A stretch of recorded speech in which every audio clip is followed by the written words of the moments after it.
Pessoal, hoje nós vamos fazer uma reflexão ligado a um livro da Joana de Ângeles, o mais recente, Vida Gloriosa, em que ela vai trazer uma perspectiva acerca da saúde moral e desse areal para o nosso processo de lapidação. E ela vai nos trazer que o processo de lapidação moral, ele, tumultuado nos dias que nós vivemos atualmente, significa um esforço. Inclusive nós, na sexta, estamos fazendo o estudo da coleção A Vida no Mundo Espiritual e vamos aproveitar esse recorte para vermos como é tratado a questão de algumas alterações mentais, como o autismo, que só é manifestar na infância, ligando isso a um momento de franca transição planetária que nós estamos vivendo. Visto que hoje, de cada 100 nascimentos, em torno de 38 são autistas. E isso está relacionado ao momento que vivemos na Terra e ao aspecto da abordagem que Jesus nos pede nesses momentos graves perante as irrupções psíquicas que ocorrem. Por esse motivo que, quando consideramos o aspecto da harmonização moral, isso vai nos trazer esse convite para nos banharmos na água lustral da Boa Nova, do Mestre, que veio ter conosco a fim de que experimentássemos as delícias do seu reino, nos motivando a conquistá-lo mediante nossa integração no imbatível espírito de solidariedade, que é esse processo de caminhar e não se deter. Nesse sentido que, quando o crime e a desordem goza de aceitação e cidadania, alguém dirá que não vale a pena viver a conduta reta.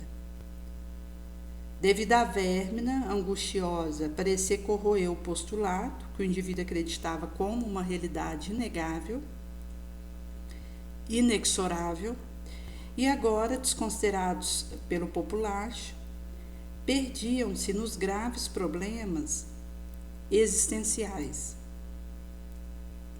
É grave a situação moral do orbe quando se proclama necessidade do furto, do erro, a fim de atender necessidades que não são fundamentais, trazendo aí a perspectiva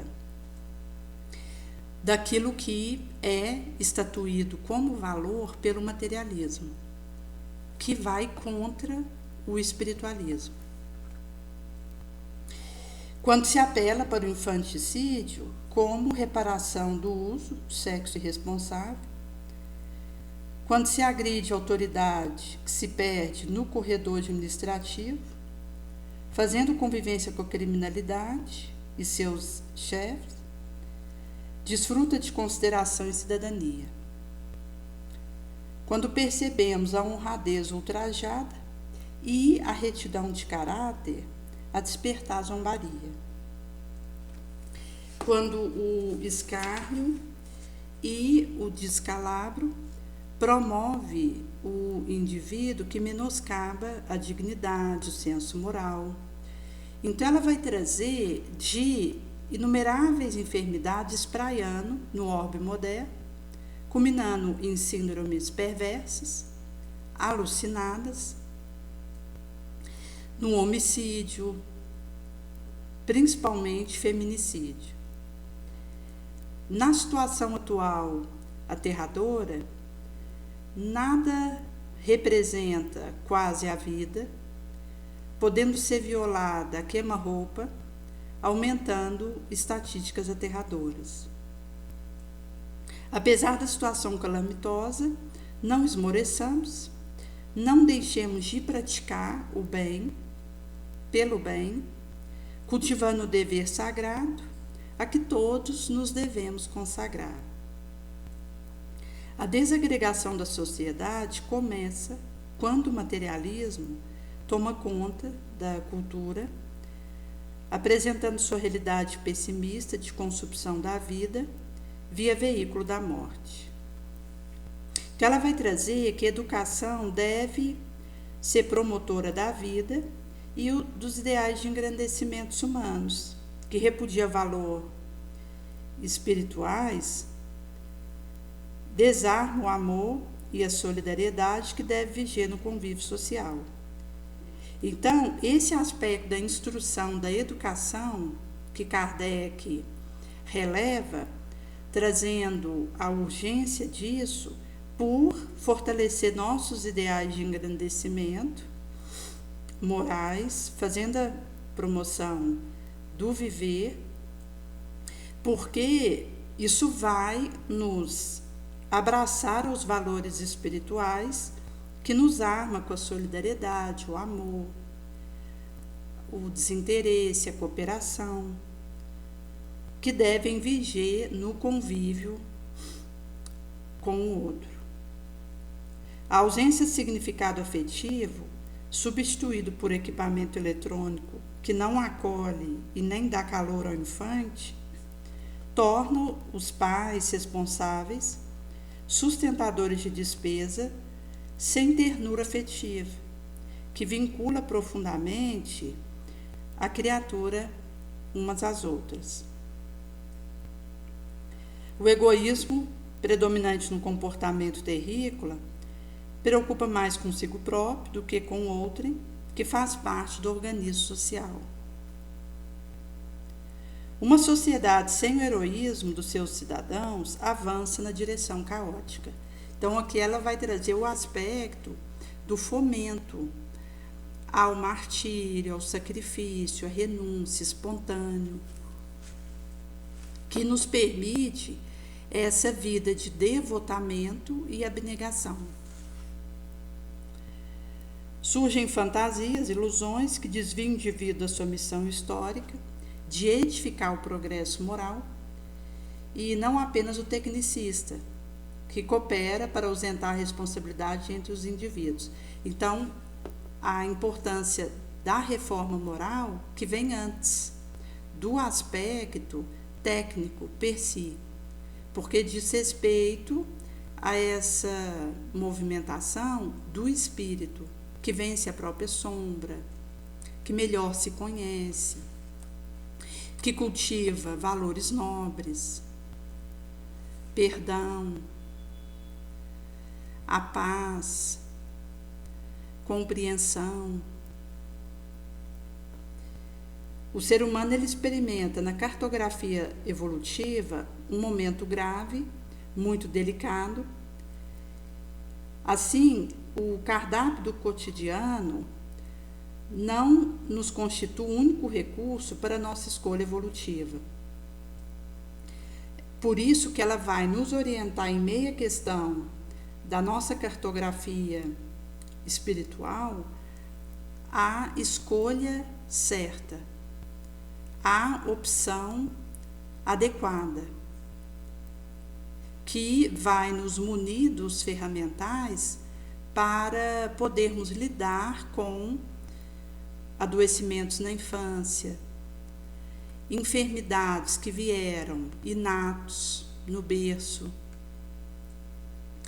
as neuroses, psicoses, ansiedade, a depressão, que vai permitir um fortalecimento, uma engendração cooperativa. Dispomos do Evangelho de Jesus, que prenunciara amar dos tempos, a transição de uma cultura insana para outro significado feliz, estando às nossas ordens para ser vivenciada. Por mais se aprofunde nas carnes d'alma o domínio do cepticismo, da negação da vida, a destinação histórica da humanidade terrícola é inevitável. Nada impedirá que se mantenha a busca, evitando o caos. E aqui entra o aspecto do momento que nós estamos vivendo. Porque instantes de franca transição, como nos acontece, implica chegada de espíritos, de orbes inferiores, que, em bem cumprindo o seu dever lá, foram promovidos a vir para a Terra, como uma subida de degrau. Outros que, em tendo falido na sua proposta reencarnatória, foram degradados de orbes acima da Terra e vão voltar para cá para contribuindo aqui com o seu conhecimento, a sua inteligência, possam se reparar perante a lei, a consciência, e espíritos superiores que vêm para a Terra via encarnação para contribuir nesse momento gravoso que acontece.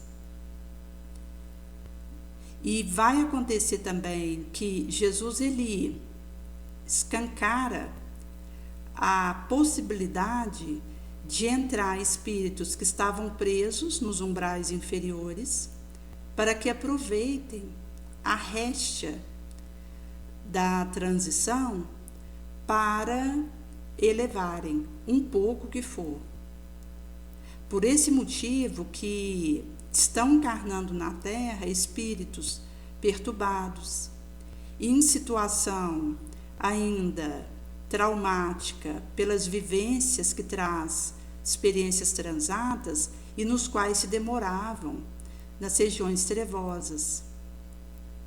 E é nesse sentido que, quando acontece o encontro de diferentes grupos que vai se dar num orbe em transição, como a Terra, nós somos chamados à bandeira do testemunho nobre.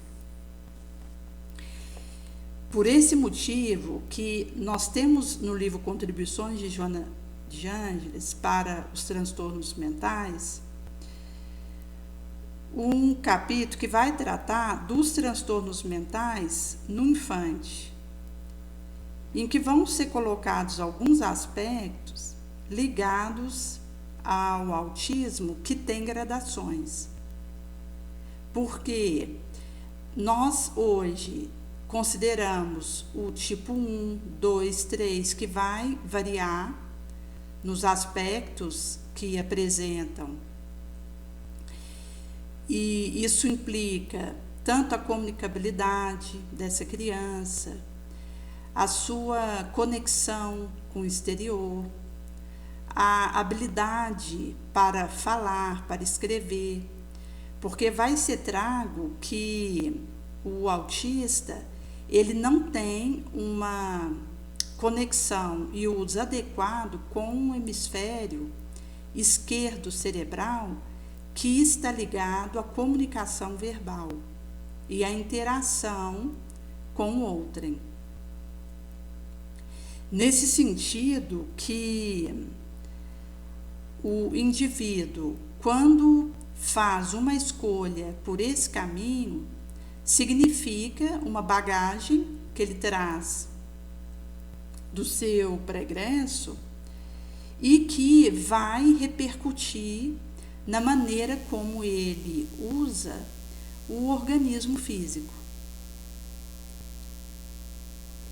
Por esse motivo que a Joana ela vai trazer sobre essa urgência pelo estágio evolutivo que nós estamos, via o objetivo ser culminar na plenitude, conforme estabelecida pela ética, na sua mais formosa expressão. Plenitude desenvolve sentimento de amor, solidariedade, faculta união, harmonia entre membros da comunidade no qual convive. O verdadeiro triunfo difere da formulação terrestre vigente no tempo em que Jesus esteve conosco, e é nesse ambiente que ele nos ensina a temperança, bondade, aceitação, de modo a nos fortalecermos para a vitória final. Porque a vida de Jesus foi feitos que deixaram para nós essas marcas indeléveis, por onde buscamos transitar, nos aproximando dele e imaginando como ele agiria no nosso lugar nas diferentes situações. Nesse sentido que o aspecto da nossa convivência aqui vai nos trazer sobre uma mistura de diferentes situações onde nós somos colocados numa aferência do conhecimento internalizado, da nossa capacidade de articulação entre uma vontade solidificada no bem e, ao mesmo tempo, da perspectiva que isso significa para positivarmos. Por isso que a Joana vai te dizer que, diante do autista, somos convidados a um amor diferente, a uma ternura especial, a um insuperável carinho. E ela vai trazer dos distúrbios de conduta, nas mais variados transtornos e síndromes.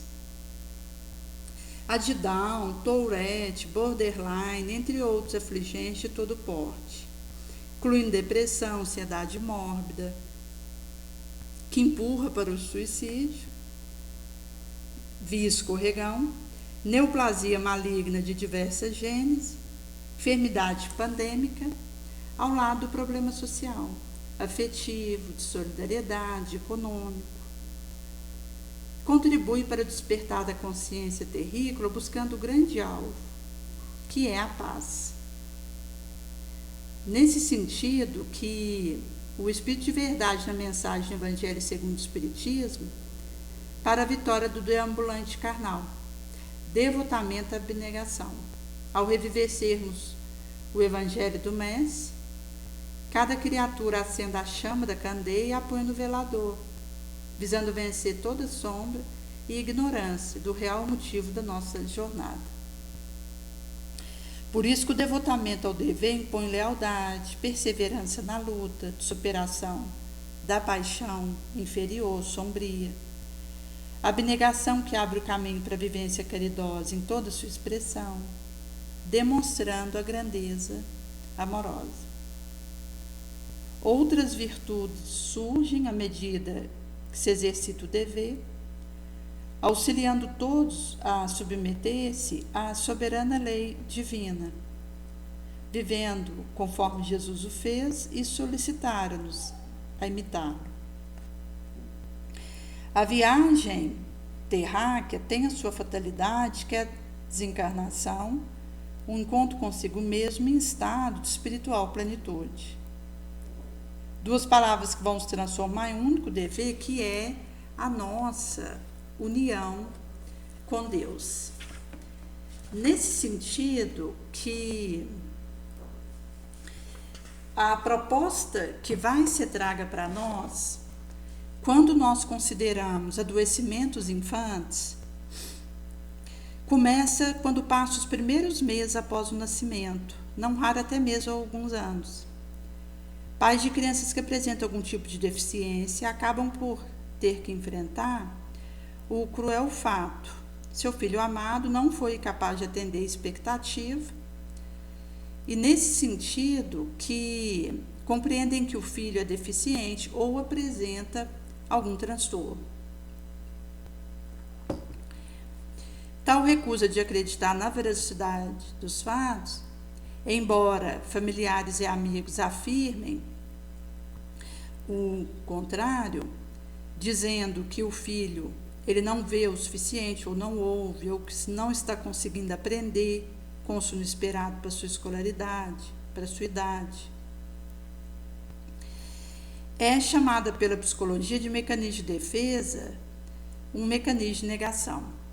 Então, o responsável ele pode não fazer o enxergamento da veracidade do que está acontecendo, mesmo que alguém o alerte de que está dando curso uma situação grave com aquele filho, e isso significa todo um areal enfrentamentoso que precisará acontecer. Quando nós fazemos pressuposto psicanalítico, com a senhora Elizabeth Kübler-Ross, psicóloga e pesquisadora norte-americana, estudou os passos separados para elaborar o luto no processo de morte ou morrer, mas que podem ser transpostos para os demais momentos em que haja necessidade de se elaborar um luto, por uma perda simbólica ou real, como é ter um filho com transtorno, seja ele mental ou físico. Ela vai trazer as fases de negação, raiva, barganha, depressão e aceitação.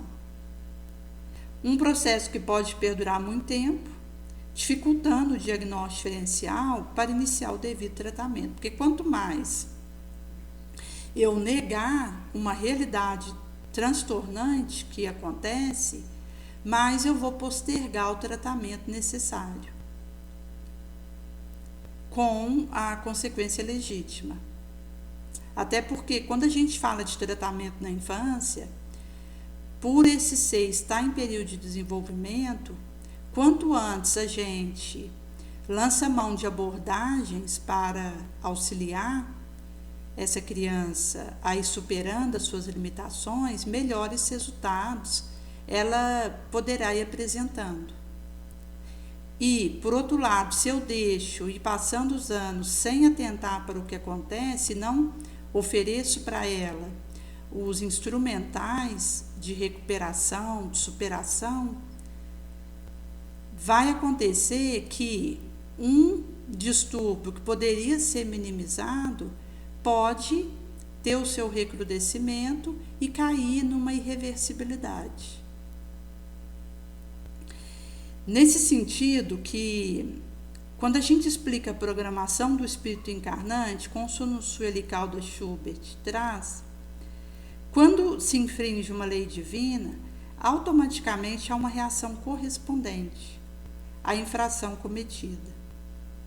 Assim, ao descrever o quadro expiatório, ela relata sobre ocorrências de limitação orgânica e mental gravosa, patologia congênita irreversível, enfermidade degenerativa, alguns tipos de câncer, certos transtornos mentais, que são recursos educativos para o infrator rebelde, reincidente.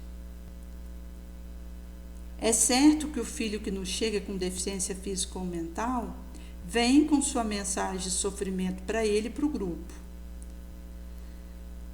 Pessoa que está despreparada a aceitar a situação como essa, na qual a dor que causa a limitação de um filho que muito ama, precisará ser orientado a enxergar o remédio que a lei está ministrando, a nós e a ele, para que no porvir possamos chegar juntos ao território livre, pacífico, que a Lures está à nossa espera. Porque quando acontece um membro da família ter uma deficiência, toda a família está envolvida naquela intricada rede de expiação e prova. Nesse sentido, que alguém naquele núcleo com algum transtorno implica toda uma perspectiva de cooperação daqueles que estão próximos, visto que, da mesma forma que todos estão naquele mesmo barco, o aprendizado que advirá daquilo, todos necessitam. E a reparação pela vivência resignada e útil que atravessaram. O autor afirma que se rebelar contra o medicamento prescrito para curar nossa mazela seria um imenso erro e uma espontânea contribuição para o seu futuro agravamento. É natural os pais questionarem a Deus sobre o porquê de ter acontecido com eles. É uma fase da raiva, uma etapa dita normal do processo elaborativo do luto e até mesmo esperada para que possam elaborar o luto de ter um filho portador de alguma deficiência mental ou física, necessitando de cuidado diferenciado. Então, vai se traga um pouco acerca do transtorno de espectro autista, que vai falar de uns sintomas como déficit na reciprocidade socioemocional, que varia na abordagem social normal, dificuldade para estabelecer uma conversa normal e de compartilhar reduzido interesse, emoção, afeto, dificuldade para iniciar ou responder à interação social. Déficit no comportamento comunicativo, não verbal, usado para interação social, que vai de comunicação verbal e não verbal pouco integrada à normalidade no contato visual, e linguagem corporal, déficit na compreensão e uso de gestos, total ausência de expressão facial e comunicação não verbal. Déficit para desenvolver, manter e compreender relacionamento, como dificuldade em ajustar o comportamento para se adequar a contexto social diverso, dificuldade de compartilhar brincadeira imaginativa, em fazer amigos, ausência de interesse por pares. O autismo pode ser visto também como um transtorno cuja gênese remonta às causas anteriores ao nascimento, visto que aqui nós estamos com a ótica espírita, que é imperiosa. Nesse sentido que, mesmo para alguém que não tem o conhecimento do espiritismo, ao fazer um aprofundamento desse assunto, fatalmente o indivíduo vai passar a fazer associações com existências pregressas. E aqui vai ser trago que no nascimento o indivíduo tem uma desordem neurológica de neurodesenvolvimento, anormalidade cerebral, ou seja, o indivíduo espiritualmente falando é também um devedor. O autismo não é uma doença, é uma maneira de encarar a vida. Pensamento corroborado que a Jona vai nos trazer, visto que a maneira peculiar que os autistas têm de apreender o mundo e interagir com ele é apenas o seu modo de ser. Muitos podem caracterizar tal comportamento como primitivo, mas não deve ser considerado patológico, e sim apenas uma maneira diferente de percepção de abstração. Essa mudança na forma de olhar para o transtorno transforma a maneira de efetivar o tratamento. Desordem de comportamento enigmática vai além de discussão científica, necessita transpor sua barreira, pois o autismo possui implicação social, educacional, emocional, econômica, espiritual. O autista é um misterioso ser que rejeita o convívio social isolando-se. Vive consigo, não aceita mais ninguém nesse universo paralelo. É como se fosse um auto-viver em vez de conviver. Por isso que a Jona afirma que o autismo se trata de uma maneira diferente de se expressar, onde ele rejeita a nossa vida abdicando-se de qualquer aprendizado para essa realidade, da qual ele não quer ou não pode participar. E com isso ele se afasta. Ele não toma conhecimento do que se passa à sua volta, só acontecer de dar a impressão de não estar ouvindo, como se a sua audição estivesse comprometida. Mas, na grande maioria dos casos, ele tem uma audição perfeita, possui visão periférica, evita contato visual. Tem algumas atitudes estereotipadas, como o movimento repetitivo de acender, apagar a luz com uma frequência prolongada, movimento desconexo, aparentemente inconsciente, automatizado, como girar em torno de si mesmo, agitar a mão, movimentar algum brinquedo ou objeto por tempo indeterminado, ou algum outro comportamento que o mantenha em ocupação. Faz transparecer uma espécie de fuga para não entrar em contato com coisas, pessoas, fatos novos. E também é um acontecimento epigenético do desenvolvimento.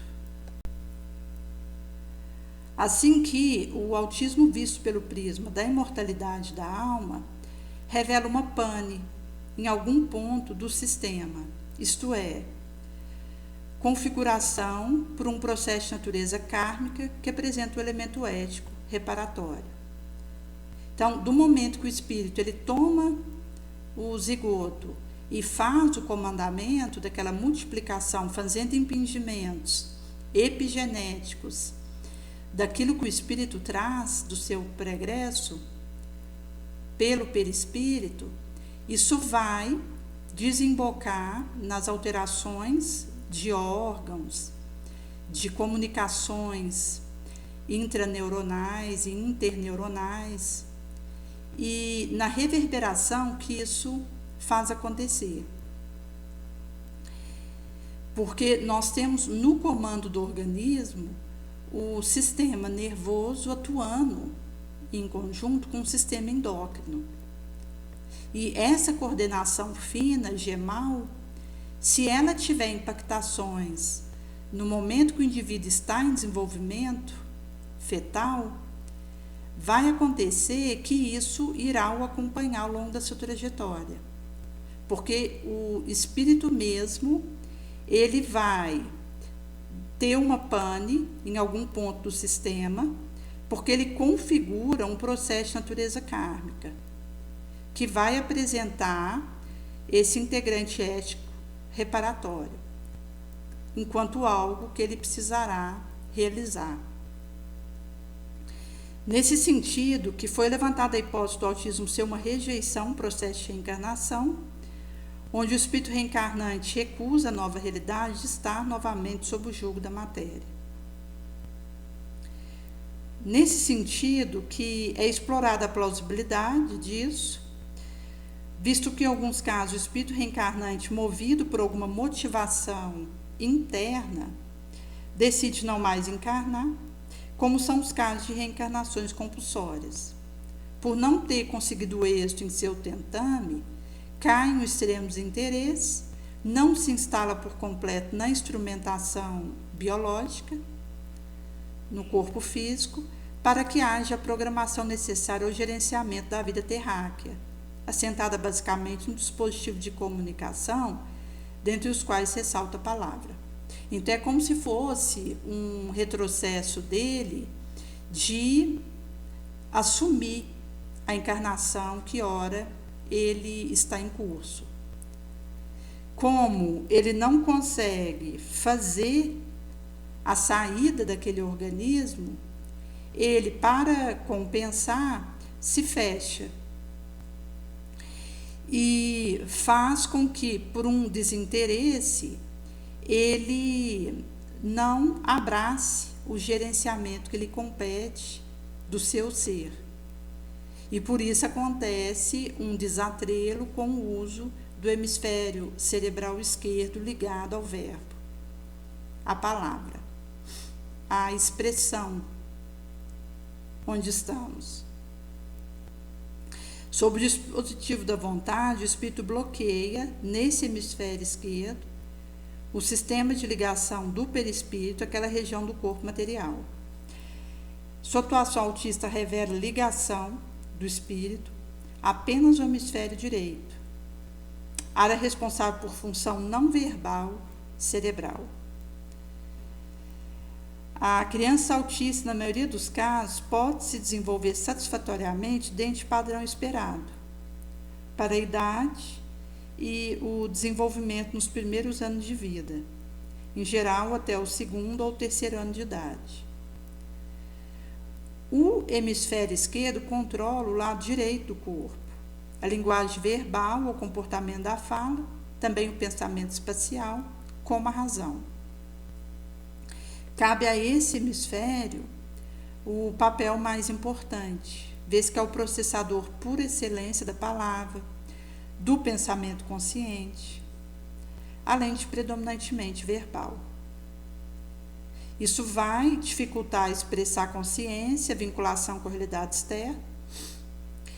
E esse hemisfério é o local onde se implanta a raiz da personalidade, para que o indivíduo entre em contato com a questão do cotidiano, imediatas, como aspecto material da vida, do orbe, interação social, sobrevivência física do indivíduo.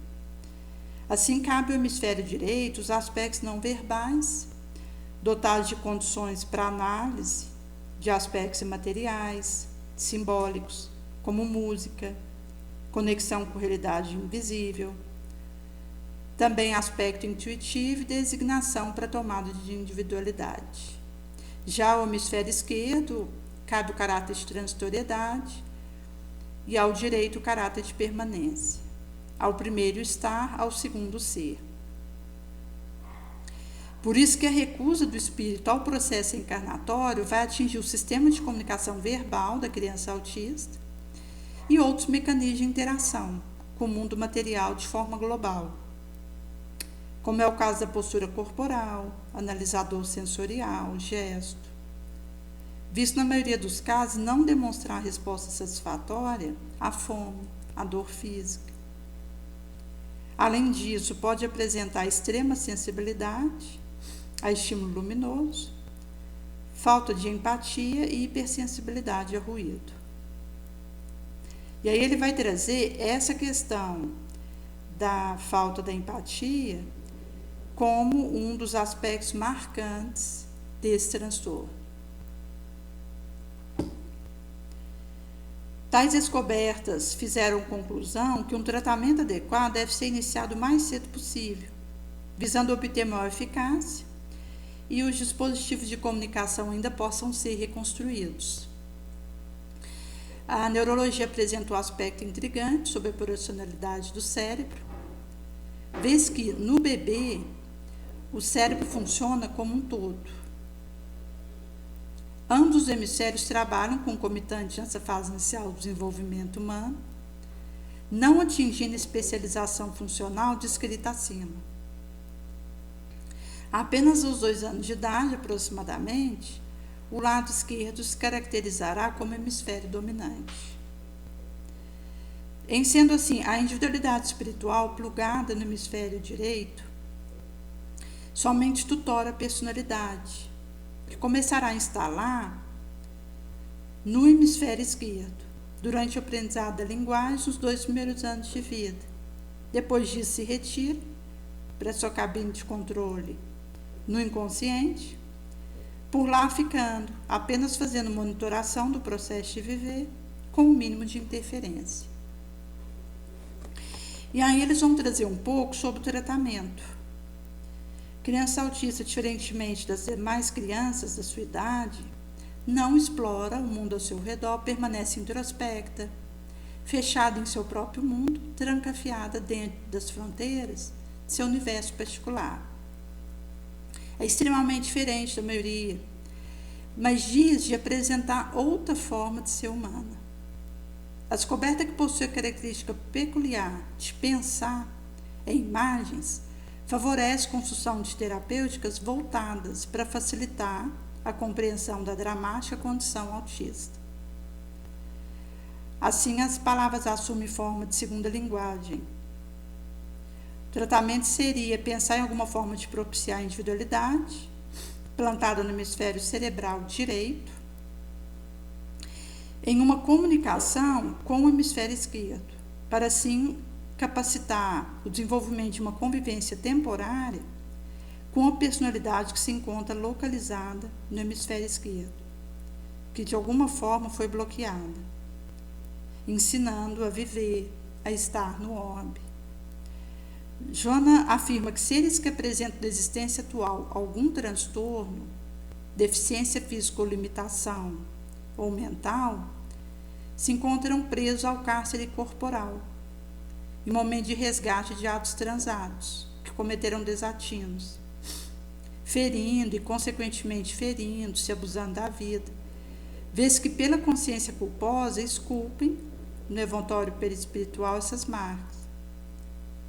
Assim, a engenharia reencarnacionista talha serviço de unir colaborador, responsável, vítima e algoz, a fim de, via lei do amor, ressarcirem reciprocamente débitos passados. Vitimados pelo orgulho, desejo de poder, egoísmo, traições e tantos outros dramas humanos que assolam os terrícolas desde a antiguidade e que ainda prossegue afligindo vivos nos painéis inconscientes, ressurgem camuflados pela deficiência, a fim de se realizarem juntos tentando de aprender a amar.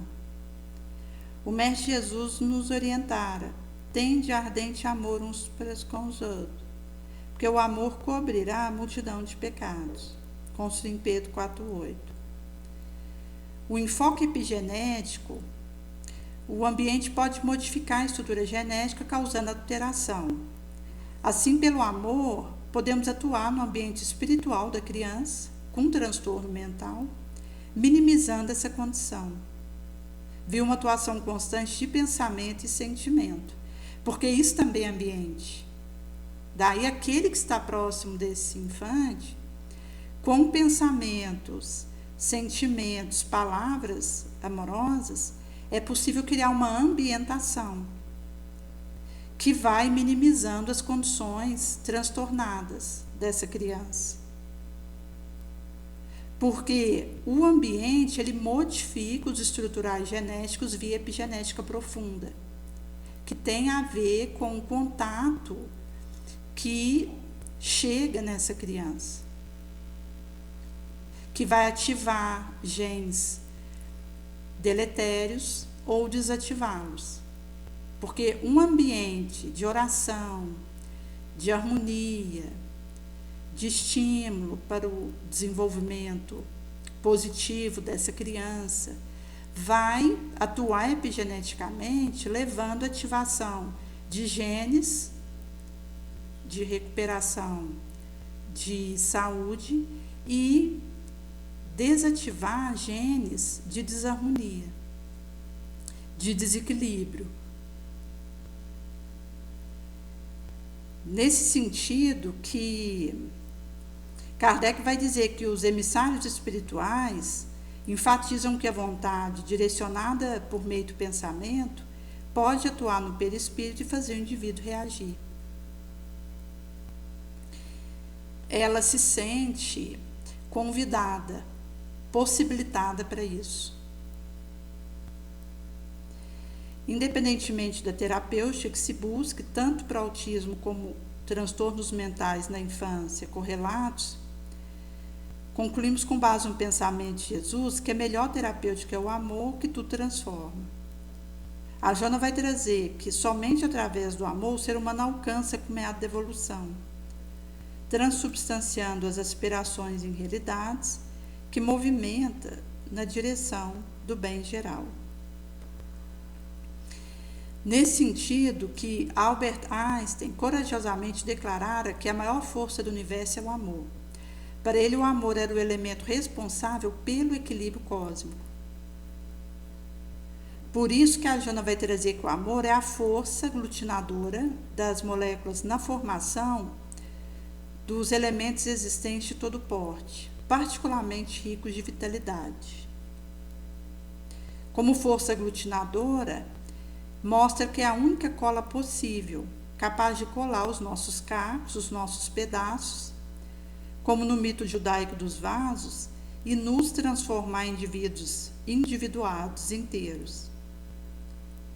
O amor transforma o ser nos transtornos mentais, mas é necessário tempo a fim de curar a própria ferida, até que se complete a plena libertação dessa criança, que vai se desenvolvendo num ambiente que viabiliza essas modificações dela para com o uso que faz os seus instrumentais e, consequentemente, da possibilidade de trabalhar aspectos em si para que não corra risco de ter transtornos irreversíveis. Porque um indivíduo que chega na Terra apresentando alterações importantes psíquicas, ele necessita de um ambiente adequado para que possa ir fazendo a abordagem correta daquilo que sente, daquilo que experimenta.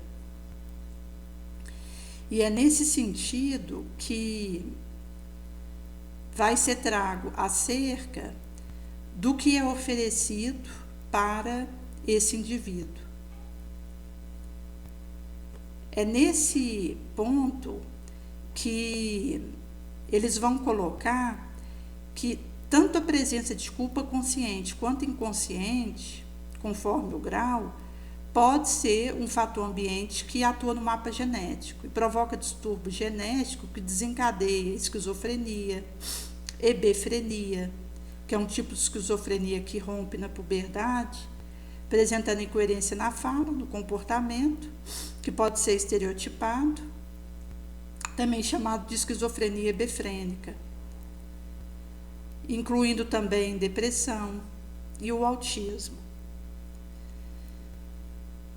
Na pergunta 266 do Livro dos Espíritos, Kardec questiona a espiritualidade maior. Não parece natural que se escolham provas menos dolorosas quando o espírito, no astral, está fazendo a cartografia da sua próxima encarnação? A resposta pode parecer-vos a vós, ao espírito não. Logo que este desliga da matéria, cessa toda ilusão, outra se torna a sua maneira de pensar. Porque a matéria, ela exerce uma influência, ela nos obnubila, inunda o ego de ilusão, de falsa impressão, por estar desconectado da realidade espiritual, de onde provém. Assim, o homem encarnado, ele pode não conseguir ver o lado positivo das provas, como são os transtornos mentais infantes. Porque para quem está aqui, sob o véu da matéria, não divisamos a importância daquela experiência para aquele espírito e de sair bem-sucedido nessa prova, nessa expiação. Por isso que é pedido o esforço conjunto de quem vive com essa criança, porque é um trabalho coletivo, de reforma moral, de elevação. Mesmo que o pivô seja um dos integrantes daquele núcleo, mas todos estão juntos, convocados para a regeneração de si próprios. Porque só assim é possível sair vitorioso dessa empreitada. Por isso que os pais, quando se deparam com a criança que não atende a sua expectativa egóica de beleza, perfeição e inteligência, podem decepcionar devido ao mecanismo de defesa da negação.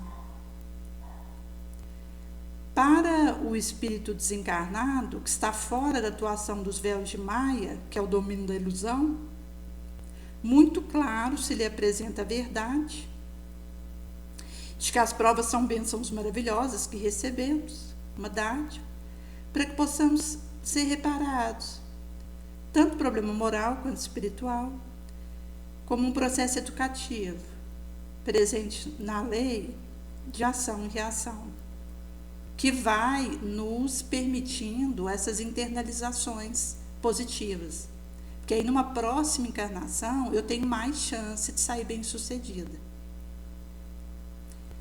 Os erros genéticos estudados, escritos pela epigenética, que são importantes para instaurar a doença genética congênita e outros transtornos, sofrem a influência do ambiente. O ambiente é tanto fator interno como os que se manifesta no perispírito, com sua experiência prévia. E os fatores externos, como o ambiente familiar, o ambiente espiritual, que pode ter atuação negativa ou positiva. De forma negativa, na modificação que ocorre, produzindo marca epigenética que se mantém, podendo ser transmitida subsequentemente de uma geração a outra. Positiva quando a variável externa é o amor, que cobre a multidão de pecados. Por isso que a justiça se cumpre sempre, não há erro na programação espiritual. Qualquer anomalia ou doença no corpo físico reflete a condição do espírito reencarnante, sua necessidade de aprendizagem para aquele curto espaço de tempo que é a reencarnação. Nos fazendo compreender o ensinamento de Jesus ao enfatizar cada um segundo suas obras, nem justiça, nem erro, apenas separação de um passado delituoso via amor. Porque o período que nós vivemos encarnados, somando as nossas experiências reencarnatórias até aqui, ele é bem menor do que o período que a gente vive no astral, porque o espírito é milenar. E de tempo em tempo, ele vai mergulhar na encarnação a fim de que seja possível avançar no seu processo evolutivo. Porque no estágio que nós estamos, apenas reencarnando a gente consegue dar passo adiante. Vai chegar um momento em que o espírito não mais precisará reencarnar, que vai descerrar a angelitude inabordável para nós. Mas para nós outros, ainda em orbe de prova e de expiação, temos um caminho longo de encarnações, que à medida que o espírito ele bem vive essa experiência, ele vai sendo aspirado para um orbe superior, que torna facilitado a sua encarnação, mas que ainda assim continuará a acontecer. Por outro lado, tem orbe inferior à Terra, para cujo habitante vir para a Terra seria um alívio, trazendo que essas gradações elas acontecem e disseram para nós que a encarnação é uma necessidade, não é um lazer, não é um passatempo, é porque nós precisamos da experiência no organismo físico para vencermos nossas mazelas, para fazermos a lapidação do nosso chamante, para que fuja a luz, rutile esse esplendor. Nesse sentido que o tempo que nós permanecemos no astral é muito maior. E lá também acontece evolução. O indivíduo pode trabalhar, pode estudar. Se o espírito tiver numa experiência expiatória no astral, ele vai estar em regiões difíceis vibratoriamente. Do momento em que ele consegue ser encaminhado para uma colônia de tratamento, ele logo será dado a ele o trabalho para que possa avançar mais. E nesse sentido que, estando no astral, é possível avançar, mas encarnar na Terra é uma necessidade para ressarcimento de débitos que nós contraímos aqui. Por isso que só aqui eles podem ser dissolvidos pelo véu do esquecimento, e porque se nós permanecêssemos na espiritualidade com o conhecimento do nosso pregresso e das realidades transcendentais, nós não seríamos aferidos na nossa internalização do bem. Para que eu possa provar para mim mesma que venci aquela imperfeição que trago, eu preciso estar encarnada numa situação parecida com aquela em que eu fali. Aí, sob essa conjuntura, eu vou vivendo e revivendo aquela expiação até acertar. É desse momento que acontece a reparação perante a lei de causa e efeito, que começa com o arrependimento, o resgate e a cura. Por esse motivo que vai ser trago acerca de uma necessidade de aprendizagem que eu tenho na Terra.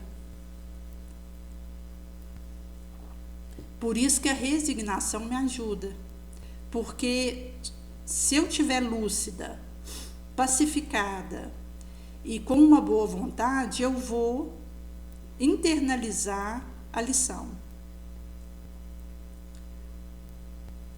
Por isso que o sofrimento, e que Joana tem o livro Plenitude, que fala disso, nos proporciona um novo olhar para nós mesmos. A grande maioria dos problemas humanos possui como origem desconhecer a si mesmo, provocando sofrimento, dor. Nessa obra supracitada, ela descreve o sentimento, analisa sua origem, forma, caminho para a cessação, tece comentários sobre sofrimento ante a morte, sofrimento no além-túmulo e libertação do sofrimento. Evidencia que a dor é uma conselheira, deve ser acolhida, ouvida, a fim de compreendermos a que serviço ela está, sua finalidade, sua função. Outro assim, chama atenção para as necessidades interiores. No estágio atual, não podemos mais alegar a dor como castigo ou um fardo a ser carregado. A dor é, per si, uma das suelas mais iluminativas, preciosas, sendo apenas superado pelo amor, que liberta de todo mal. Por isso que nós estaremos colocados nessa frente de ação. Porque o perispírito, além de organizar o corpo em formação durante o processo em que o indivíduo é gestado, mantém esse corpo em perfeito funcionamento, lhe conserva a característica genética morfológica. Toda anomalia, patologia ou síndrome possui uma finalidade, uma função específica. Para o espírito que ele encontra, sua família. É uma ensanche de progredir para todos os indivíduos envolvidos no processo. Kardec, na pergunta 258, esclarece sobre a vida espírita, vai perguntar à espiritualidade maior sobre escolha de prova.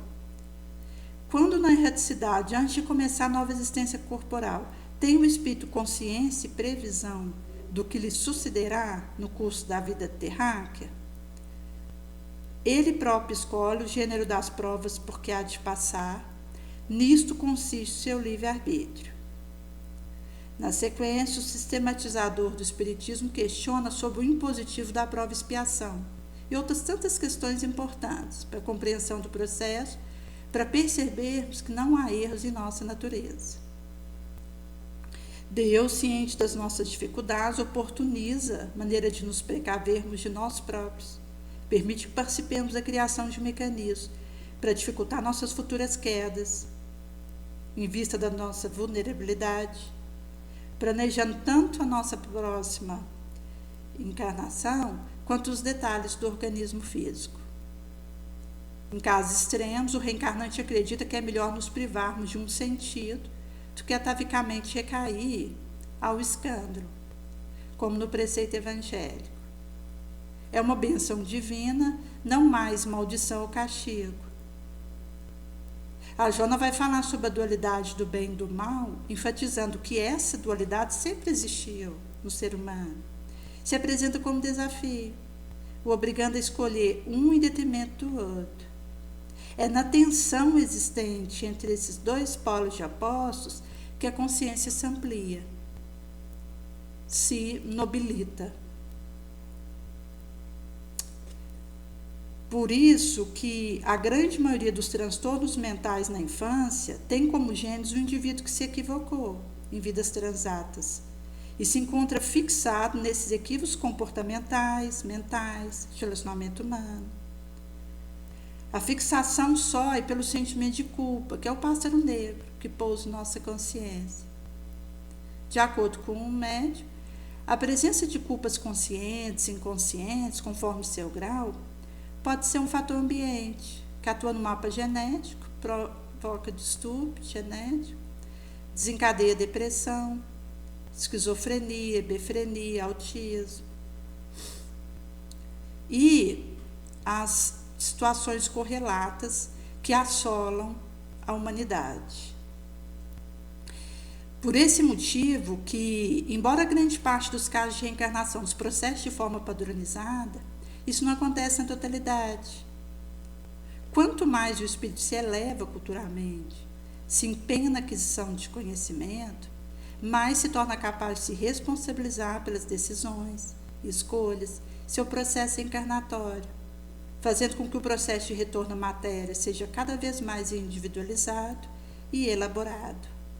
Então, o espírito ele vai escolher o gênero de prova de acordo com a imperfeição que ele vê em si. Nesse sentido que ele tem a liberdade para direcionar as experiências que vai ter. E, na correlação com aquilo que nós vivemos, podemos ajuizar das fraquezas que temos, onde a experiência tenta tirar algo de reforma melhor de nós. A Joana, no livro Amor Imbatível Amor, elucida que o espírito acompanha os acontecimentos que antecedem sua futura experiência, compreende as dificuldades que enfrentará quanto ao fato de ser desejado ou não, combatido, maltratado. Inclusive, no período de gestação, ele acompanha o que acontece no ambiente externo. Se existe uma conversa para que ele venha a ser abortado, ele participa ali no útero. E daí, quando aquele acontecimento está sendo preparado, ele já vive o medo, o horror, o pânico. Nesse sentido, que o mal-estar produzido pela reação vibratória dos espíritos antipáticos é um fator que interfere na formação biológica, dentre outros. Ela vai enfatizar que a ternura, a cordialidade pode substituir onda perturbadora por outra de natureza saudável, harmonizadora, pacífica. Nos casos de transtornos mentais infantes, a epigenética começa a influenciar no período de formação dos gametas, primeira fase de divisão celular, até a fase blastócita. Esse é o momento que os transtornos se instalam, pois ocorrem erros genéticos importantes. Um erro que não vai acontecer pela ótica da doutrina espírita, visto que Deus não se equivoca. No aspecto da justiça das aflições, como explicado no Evangelho segundo o Espiritismo, justa há de ser a causa dos transtornos mentais da infância. E a justiça das aflições, quando as causas antecedem o berço, está ligado à epigenética. Por isso que até a década de 60, a ciência acreditava que o ambiente ia transformando o ser humano. Esperava-se que a criança, recebendo estímulo do meio ambiente, como escola-família, transformaria-se em um indivíduo com todo o conhecimento e saúde que o meio pudesse proporcionar. A posteriori, com o avanço da genética, foi possível verificar que o ser nasce com a carga genética que o predispõe para todas as suas características, inclusive para as doenças. Atualmente, as pesquisas demonstram a enorme influência do meio ambiente na manifestação genética. Não bastará ter genética para o câncer. O indivíduo precisa estar exposto a um agente agressor para que este apareça. Ligado aí ao fator que predispõe e o fator que desencadeia. O gene per si é um fator predisponente para aquele câncer de fígado, por exemplo. Mas o fator que desencadeia estará ligado a um agente agressor que faça essa gatilhação. No caso dos transtornos mentais, então nós teremos que, do momento que esse indivíduo está em formação, tanto considerando fetal, depois embrionária, o espírito ele está fazendo os demônios de tinta com as telas que ele acordara. Por isso que as causas aflições vão ser divididas em duas grandes categorias pela doutrina espírita, que são as causas atuais e as que precedem as aflições. Transtorno mental da infância são fatores altamente geradores de aflições. Assim, foi abordado tanto o aspecto reencarnatório, explicando a enfermidade de nascença, isto é, aqueles transtornos cuja causa é genética ou não localizada na atual encarnação do indivíduo. Nesse sentido, que a crença na vida futura consola os indivíduos, inspira paciência diante das aflições, mas não explica anomalia. O Espiritismo surge no momento que a humanidade está madura para compreender essas verdades, esclarecendo os ensinos de Jesus, concluindo causas das dores humanas, dos conflitos existenciais, cuja premissa básica é a crença em Deus. Compreendemos Deus soberanamente bom, justo, não pode agir caprichosamente nem parcial. Logo, as vicissitudes da vida derivam de uma causa, pois que Deus é justo, justa há de ser essa causa. Nesse sentido que nos remete aos aspectos da nossa romagem milenar e que vai significar uma proposta de modificação moral, a começar no ambiente que recebe esse bebê, até no despertamento que a doutrina espírita acontece nos genitores, cônscios de que aquele filho que está sendo gerado participa já do que acontece naquele ambiente. E em sendo assim, ele tem a percepção das escolhas que ele fez no astral, de um ambiente que o rejeitará, ou que o acolherá, ou que tentará interromper a sua vida. Tudo isso vai ter interferência epigenética. E, inclusive, ele intui das dificuldades que enfrentará, porque ele participou dessas escolhas, de alguma forma. Nesse sentido que nós temos, diante do aspecto da criança que morre em tenridade e só conhece da vida sofrimento, nenhuma filosofia havia resolvido anomalias que nenhuma religião pôde justificar e que seriam negar a bondade da justiça e providência divina. Segundo a hipótese de criar a alma ao mesmo tempo em que o corpo e da fixação irrevogável da sua sorte, após a permanência de alguns instantes, que são sopros na eternidade, na Terra. Por isso que vai nos trazer esse areal de esclarecimentos, e aqui ligado à coleção A Vida no Mundo Espiritual, em que a gente tem, em alguns recortes, como no mundo maior, relatos de adoecimentos de diferente porte, e entre o céu e a terra vai trazer o caso de um espírito suicida e que vem a desencarnar na infância, que faz a ligação entre diferentes aspectos dessa tela que diz respeito à romagem de alguém.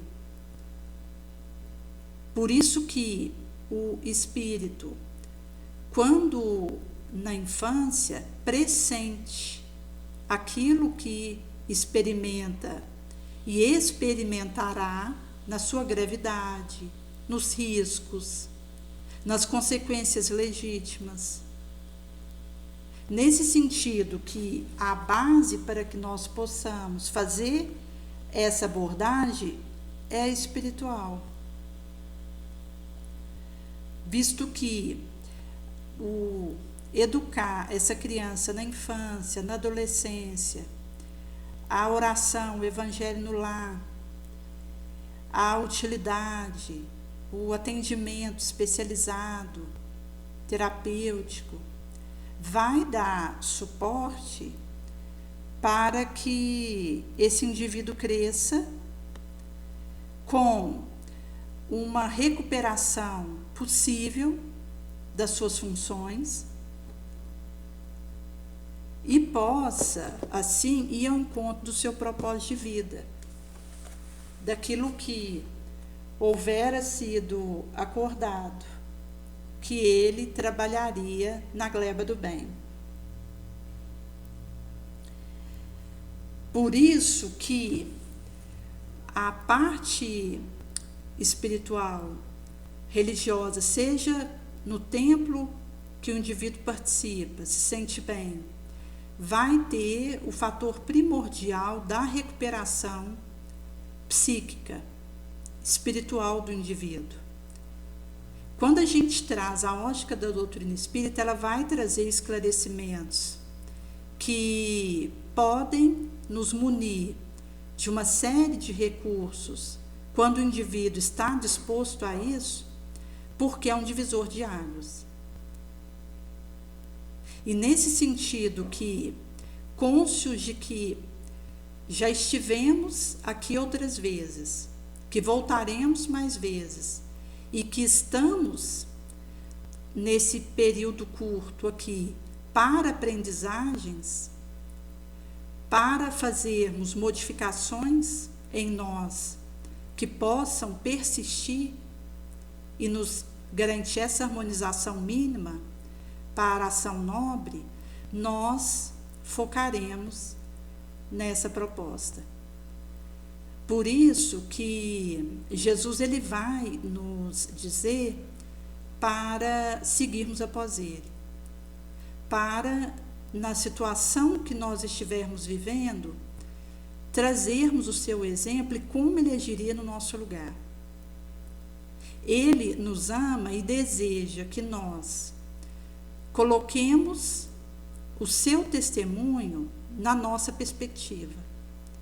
Porque do momento que o indivíduo ele coloca esse mapa do tesouro diante da sua ação, do seu pensamento, do seu sentimento, da sua atitude mental, ele vai ter os instrumentais para lidar com os transtornos, seja na criança, no adolescente, no idoso, e para conseguir ter uma participação ativa na prevenção. E isso vai implicar o aspecto da nossa espiritualidade, a questão da utilidade, do atendimento profissional, mas, sobretudo, vai significar a nossa vontade a serviço da nossa transformação moral.